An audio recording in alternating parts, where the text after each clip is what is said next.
సంతానం లేని దంపతులు వచ్చి ఇక్కడ అమ్మవారి తీర్థ ప్రసాదాలు స్వీకరిస్తే వాళ్ళకి సంతానం కలుగుతుంది అని ఒక నానుడైతే ఉంది. ఇక్కడ ప్రతి ఒక్కరు కూడా నమ్ముతారు. సంతానం లేని వాళ్ళు ఎంతోమంది వచ్చి ఈ టెంపుల్కి వచ్చి అమ్మవారి ప్రసాదాన్ని స్వీకరిస్తారు అని కూడా ఉంది. అయితే ఇక్కడ లోపల ఆలయ అర్చకులు అలానే ఆలయ నిర్వాహకులు అయితే ఉన్నారు. ఒకసారి వాళ్ళతో మనం మాట్లాడదాం. అలానే భక్తులతో కూడా మనం మాట్లాడి మరిన్ని వివరాలు తెలుసుకుందాం. అమ్మవారి గురించి, సంతాన పైడిమాంబ గురించి కొన్ని మాటలంటే చాలా మందికి చూస్తున్నారు. అంటే ఈ మధ్య అమ్మవారి గురించి తెలుస్తుంది.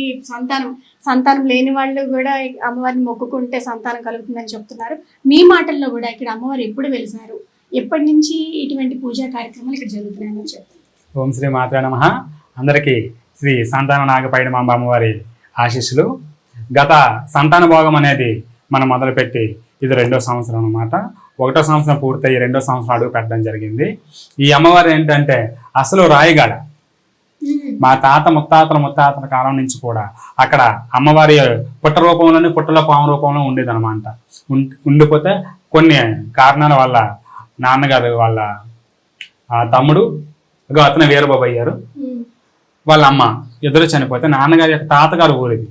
నాన్నగారిని తాతగారు తీసుకొచ్చిన తర్వాత మనకంటూ అక్కడ గుడి ఉంది, గుడిలో అమ్మవారు ఉన్నారు, అక్కడ పుట్ట ఉంది, పుట్టలో అమ్మవారు ఉన్నారు మాకైతే తెలియదు. తెలియకపోతే 1996వ సంవత్సరం 96వ సంవత్సరంలో నేను నాన్న వాళ్ళు చెప్పారనమాట. నేను నాన్న వాళ్ళ కడుపులో ఉండడం, ఆనవాళ్ళకి అక్కడ 96వ సంవత్సరంలో అమ్మవారి పుట్ట ఉండేది కదా, పుట్ట తీసి గుడి కట్టడం. నాన్నకు రావాల్సిన వాట అయితే ఏమైతే ఉంటుందో ఆస్తి వాట అందులో ఆ ప్లేస్ ఆ పుట్ట ఉండేది అనమాట. పుట్ట తీసి గుడి కట్టడం ప్రారంభానికి అని చెప్పేసి తర్వాత వారసుడికి నాన్న వస్తారు. అమ్మవారిని ఎత్తి అమ్మవారి పూజారిగా నిలబడడానికి నాన్న వస్తారు అనమాట. అయితే ఆనవాళ్ళకన్నా అమ్మవారి పాము రూపంలో వచ్చింది. పాము రూపంలో వస్తే వీళ్ళకి తెలియక పాముని ఏం చేస్తారంటే 4 మనుషులు కొట్టేసి దహనం చేస్తారు, చంపేసి. దహనం చేయగానే ఒక అతను కొంచెం మెంటల్ ఎక్కిపోయినట్టు అయిపోయారు, ఒక అతను రక్తకొక్కని చనిపోయారు. కొన్ని రోజుల తర్వాత ఇద్దరైతే మాత్రం ఆర్థిక పరమైన ఇబ్బందులతో బాగా సమస్యల్లోకి ఇది అయిపోయిన తర్వాత పుట్టగానే నాకు నాగుపాము కళ్ళు వచ్చాయన్నమాట. అందుకే నాన్న నాగేంద్ర అని పిలుస్తారు నన్ను ఇప్పుడు కూడా. క్రమేపీ అవి మామూలు ఇదైపోయేవి. అప్పటి నుంచి ఇంట్లో కష్టాలు ఇవన్నీ ఉండడం ఇలా జరిగేది. నేను ఇంటర్ కాలేజ్కి వచ్చాను. ఇంటర్ కాలేజ్కి వచ్చిన తర్వాత నాకేంటి అవుతుందో అంటే మనకు తెలిసిన ఒక అన్నయ్య కొంచెం చనిపోవడం జరిగింది. అప్పటికి ఈ గాలిలు ధూళ్ళు అనేవి నాకు తెలియకపోతే ఒంటి మీకు వచ్చేసేవారు. ఏటి అవుతుందో కాలేజ్ పేరు చెప్పేసి కాలేజ్కి వెళ్ళిపోయి ఒక కొండ ఎక్కిపోయేవాడిని. నాకు అంతా గుర్తే. కొండ అంతా తిరిగేవాడిని, రైల్వే ట్రాక్లు తిరిగేవాడిని, శ్మశానం తిరిగేవాడిని. ఏది చేస్తాను నాకు అర్థమయ్యేది కాదు. కానీ కాలేజ్ ఉండే టైంకి మళ్ళీ ఇంటికి వచ్చేసేవాడు. ఒకరోజు నేను కాలేజ్ లేని టైంలో నాన్న కాలేజ్కి వెళ్ళిపోయి నేను కాలేజ్ వెళ్ళాను. లేకపోతే అప్పుడు నాకు రాత్రి అయితే చాలా వచ్చి పడిపోయింది. ఎవరికి చెప్పుకోవాలి, ఎవరికి షేర్ చేసుకోవాలి అర్థమయ్యేది కాదు. నాకైతే అర్థమయ్యేది కాదు. అది నాకెందుకు ఇలాగ అవుతుంది.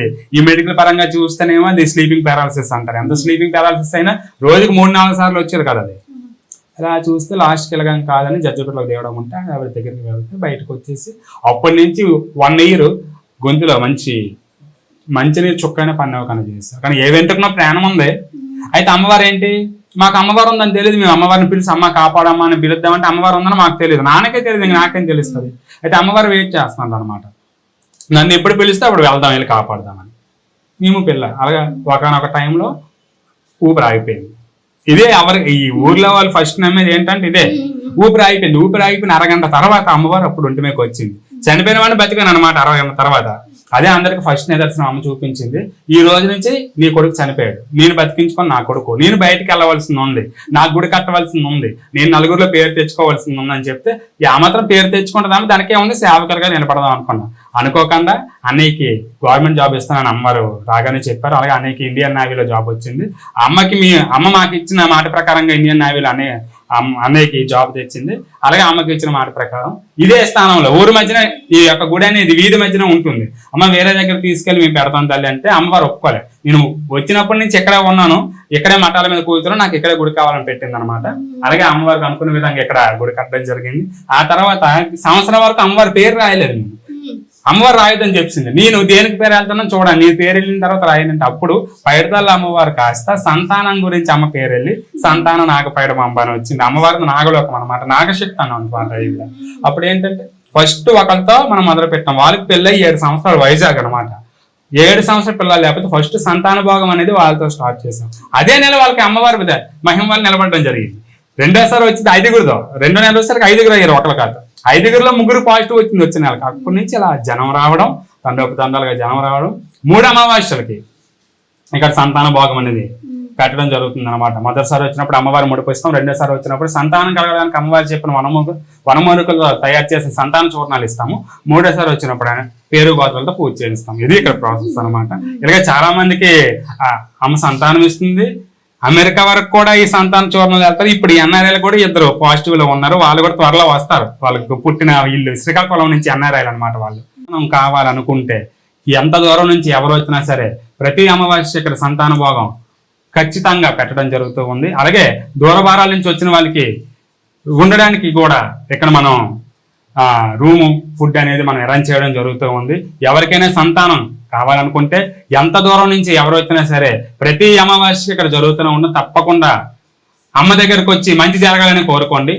వచ్చిన 100 మందిలో 80 మందికి అమ్మ సంతాన మార్గం అనేది, సంతాన ప్రాప్తి అనేది ఇస్తుంది. ఆ 80 మందిలో కూడా మనం ఉండాలని ఇక్కడ కోరుకుంటే మనం కోరుకున్న కోరికలో ఎటువంటి లోపం లేకపోతే అమ్మ కంపల్సరగా వాళ్ళ యొక్క ఒళ్ళు అమ్మే బాబాయ్ పుడుతుంది, లేదా అమ్మే బాబాయ్ పుడుతుంది. ఇది గుడి యొక్క విశిష్టత.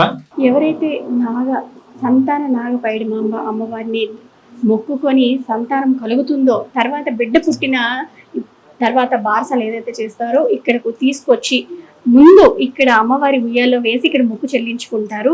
ఈ ఉయ్యాల్లో వేస్తారు ఇక్కడ అమ్మవారికి. ఎందుకంటే అమ్మవారి ప్రసాదం స్వీకరించిన తర్వాతే వాళ్ళకి సంతానం కలిగింది కాబట్టి ఇక్కడ ఫస్ట్ అయితే మొక్కు చెల్లించుకుంటారు. తర్వాత వాళ్ళు పేరు పెట్టుకోవడం కానీ, తర్వాత తల్లి ఒడిలో కావచ్చు, ఉయ్యాల్లో కావచ్చు వాళ్ళు వేసుకుంటారు.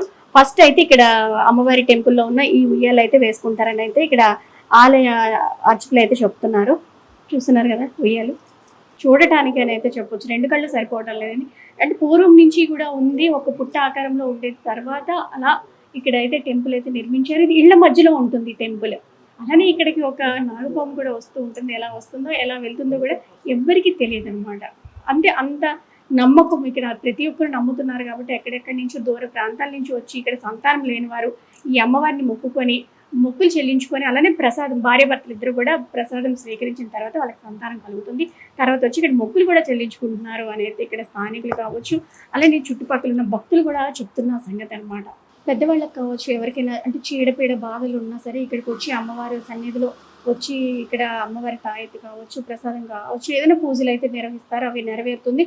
అంతేకాకుండా చంటి పిల్లలకి, ముఖ్యంగా చంటి పిల్లలకి ఏవైనా అనారోగ్య సమస్యలు ఉన్నా ఇక్కడ అమ్మవారి ఒడి ఉంది కదా, ఆ ఒడిలో వేస్తారనమాట. వేసిన తర్వాత వెంటనే పిల్లలకి తేలిక పడుతుంది అని కూడా ఇక్కడ చెప్తా ఉన్నారు. నిజంగా అంటే ఈ 2026లో కూడా నిజంగా అంటే భక్తులు నమ్మకం ఎక్కడికి పోలేదు. ఎందుకంటే ఇటువంటి నమ్మకంలోనే నిజం అనేది బ్రతికి ఉంటుంది అనేది అయితే మరొకసారి మనం చెప్పుకోవచ్చు. ఎందుకంటే ప్రతి ఒక్కరూ కూడా అంటే ఎవరైతే చంటి పిల్లలకు పోగదో వాళ్ళు ఇక్కడ తీసుకొచ్చి ఇక్కడ అమ్మవారి అడ్డాల్లో వేస్తే బాగవుతుందని కూడా నమ్మకం ప్రతి ఒక్కరు కూడా. అంటే ఈ టెంపుల్ విజయనగరం జిల్లా నెల్లిమర్ల నియోజకవర్గంలోని మొయిదా గ్రామంలో అయితే ఉంది.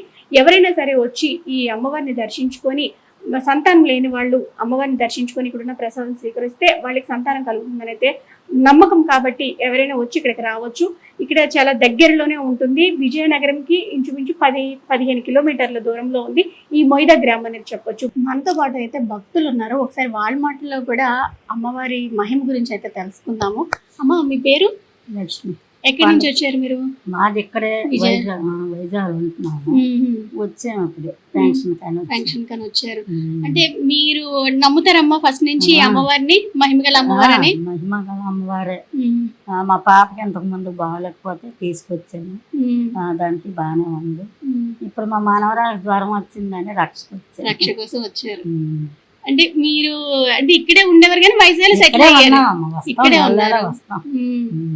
అమ్మవారి గురించి ఇంకా కొన్ని మాటలు చెప్పండి మీకు తెలిసి. అమ్మవారి గురించి మరి అందరూ నమ్మకం మీద వస్తాండ్రు. దూరం నుంచి కూడా వస్తారు, వైజాగ్ నుంచి వస్తారు, ఇంకా దూరం నుంచి కూడా వస్తాండ్రు. వచ్చిన వాళ్ళందరికీ బాగుంటుంది మరి.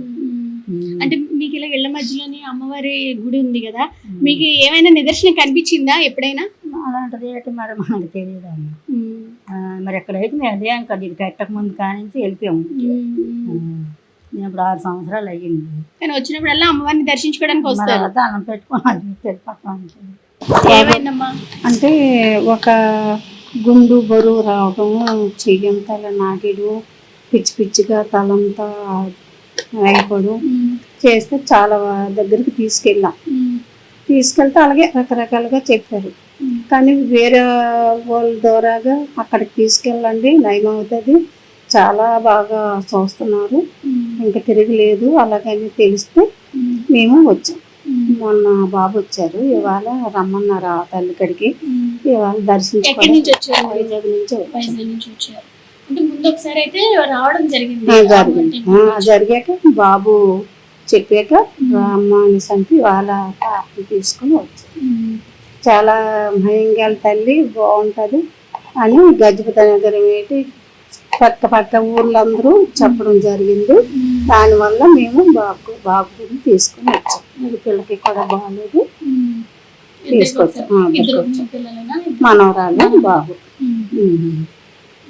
అది కొంచెం అందరూ నోటంట కూడా బాగానే ఉంటుందని తెలిసింది, అందుకని మేము అక్కడి నుంచి వచ్చాం. చాలా దగ్గర తీసుకెళ్ళి అలాగే మరి పక్క దగ్గర ఒక డాక్టర్లు డాక్టర్లు అదే మాకు నమ్మకం కొద్ది ఇక్కడికి మేము వచ్చాం. బాగోలేదు, 3 నెలలు బట్టి బాగోటం లేదు. అలాగని హాస్పిటల్ కూడా చూపించాం, శాంపిల్స్ చూపించాము, హిమ్స్లో చూపించాం, కేజీతో తీసుకెళ్ళాం, చాలా వరకు చూపించాం. ఇంకేం లేదు, అంతా బాగానే ఉందని డాక్టర్ చెప్పారు. మరి అదే తెలియట్లేదు ఇప్పుడు. అంటే గ్యాస్ట్రిక్ కానీ ఒకవేళ గుండెలో ఏమైనా ప్రాబ్లం ఉంది కానీ చూపించాం. అదే డాక్టర్లు అయితే కొద్ది గ్యాస్ట్రిక్ ఉంది కానీ అంతా బాగుంది, ఈ మందులు ఈ కోర్స్ వాడితే మీకు తగ్గిపోద్దని చెప్పారు. అయినా ఇంకా రోజు రోజుగా ఎక్కువ అవుతుంది. ఎప్పుడు నైట్ టైం వచ్చేటప్పటికి ఎక్కువైపోతుంది, పగలు అంతంత మాత్రంగా ఈ మాటల సందర్భంగా ఎలాగో ఒకలాగా అయిపోతుంది, రాత్రి వచ్చేటప్పటికి ఎక్కువ అవుతుంది. అలాగనేసి గజపతి నగరం దగ్గర మా ఊరు భూదేవిపేట అని ఊరుంది, అక్కడ వెళ్తే అక్కడ బాగవుతుంది ఈ ఊరు పేరు చెప్పారు అన్నమాట. ఈ తల్లి అమ్మవారు ఉన్నారు, ఈరుబాబు ఉన్నారు, పైడమమ్మ తల్లి ఉన్నారు, అంతా నిజమే. మనకి ఏముందో మనం అడగంటే ఆ తల్లి చెప్తాది, మన ఆరోగ్యం ఉంటుంది. చాలా మంది ఇప్పుడు 3-4 మాకు బాగున్నది, మీరు అక్కడికి వెళ్ళండి అని చెప్తే నన్ను మా తమ్ముడు తీసుకొచ్చాక కొద్దిగా నిద్ర పట్టి కొంచెం బాగానే ఉన్నది, రామ్మ మనం వెళ్దాము అనేసి అంటే ఇవాళ నేను రావడం ఇదే ఫస్ట్ సారి. పిల్లగలగని చెప్తే వస్తాను బాబు, మనం బాగుండడమే కదా కావాలి, అలాగని ఉద్దేశంతో మేము వచ్చాము. అంటారు కదా, ఏ పుట్టలో ఏ పాముందో ఎవరికి తెలుసు అని అంటారు కదా, అన్ని నమ్మారు. ఆఖరిగా ఒక ప్రయత్నం అమ్మవారి ఈ తల్లి ఇది మహిమ మహిమ తల్లి అంటున్నారు, ఎలాగుంటుందో తల్లి పాదాలు దర్శించుకొని వద్దామని వైజాగ్ నుంచి వచ్చారు. చూసారు కదా, అంటే భక్తుల నమ్మకం ఎక్కడెక్కడి నుంచో వచ్చి, అంటే ఒక పక్క వైద్యాన్ని నమ్ముతూ మరో పక్క మనం పూజించే దేవుళ్ళని నమ్ముతూ, ఏమో ఏ పుట్లో ఏ పాము ఉందో, ఏ విధంగా అయినా సరే ఆరోగ్యం బాగుపడమే కావాలి అని వీళ్ళ ప్రయత్నాలు వీళ్ళు చేస్తూ ఉంటే అందరి ద్వారా విని, అంటే ఇక్కడ అమ్మవారిని దర్శించుకుంటే ఏదైనా సరే ఆరోగ్యం కావచ్చు, చీడపీళ్ళ బాధలున్నా సరే పోతాయి అని చెప్పడంతో ముందు ఒకసారి రావడం జరిగింది. కొంచెం ఆయనకి నిద్ర పట్టడం అది బాగుంది, మళ్ళీ రావడం జరిగింది అని అయితే ఇక్కడ ఉన్న వాళ్ళ భక్తులు కూడా చెప్తున్నారు. ప్రతి ఒక్కరు అంటే నమ్మకం, ప్రధానంగా నమ్మకం అనేది, నమ్మకం ఉంటే ఏదైనా సరే నెరవేరుతుంది, నయం అవుతుంది అని కూడా అంటూ ఉంటారు కదా. నిజంగా అమ్మవారి మహిమ అన్ని ఊర్లో కూడా తెలుస్తూ ఇక్కడికైతే ఎక్కువ మంది భక్తులు అయితే రావడం జరుగుతుంది.